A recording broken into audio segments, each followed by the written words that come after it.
Olympic Games, and the Bible is on that list. I kid you not. Organizers are citing security reasons. Christians, not surprisingly, are outraged. Now, Internet evangelist Bill Keller is calling for a boycott of the Olympics. First of all, I didn't believe this was true until I confirmed that it was. The logic was that it might incite violence. What do you think of that? Well, Neil, it's good to be with you again. You know, I've got to tell you something. For a country that was founded on religious freedoms, the State Department really has no choice but to use this as an opportunity to put our very appearance at the Olympics on the table. You know, you're the business guru. You can tell us what the trade deficit is. And apparently we don't have a lot of leverage in trying to even that out. But we have a lot of leverage with our athletes, with our television, with the viewership, with the dollars that we're going to bring to the table. And if this country is going to insist on banning the Bible, then I think it's time for our country to respond and say, listen, you want to ban the Bible?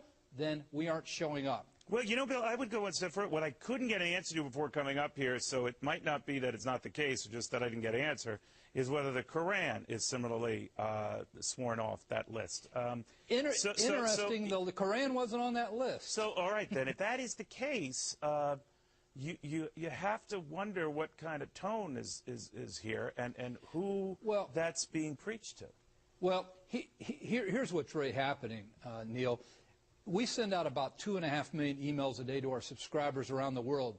We have worked hard to evangelize via the Internet into China. And the ISPs that allow mail into China are all owned by the government.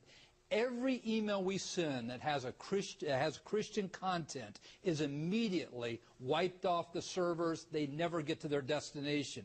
So I really believe that this is a slap at Christians, at the Christian faith, at those who believe Jesus Christ is the only way to be saved.